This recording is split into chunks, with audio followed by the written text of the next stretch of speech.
yoga deer pose. This is a great hip opener pose as it combines internal rotation of the hip, of one hip, external rotation of the other. In this pose, Tanja's left hip is external rotation and the right hip is internally rotated.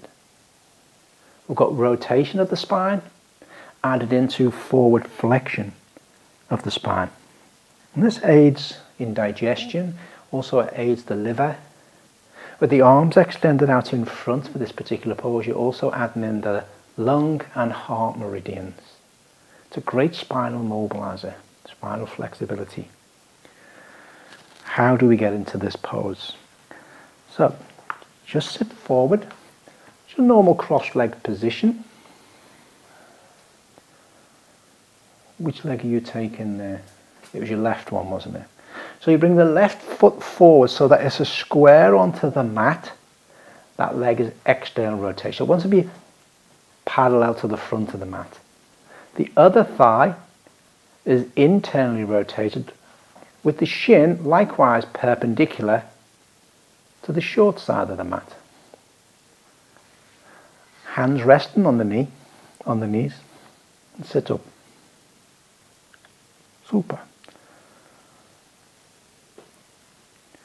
Now we're going to add the rotation in. Put the left hand out somewhere by the left hip and then move the right hand to the left knee. And then rotate the torso around towards the back of the mat. Now you can just leave it here, but to add that forward flexion, get a bit more bang for your buck. Place the hands towards the front and slowly walk out, draping, still rotating the spine until the torso, the head rests. So you move into that twist by gently rotating the chest, the spine, the shoulders towards the left and sink further down.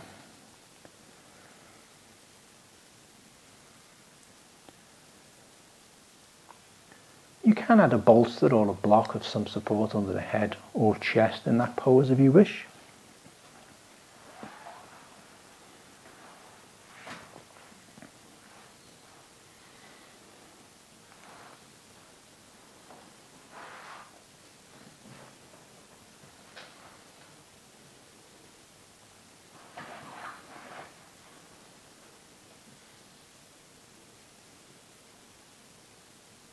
And that's the deer pose.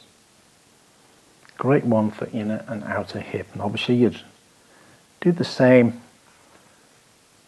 the other side.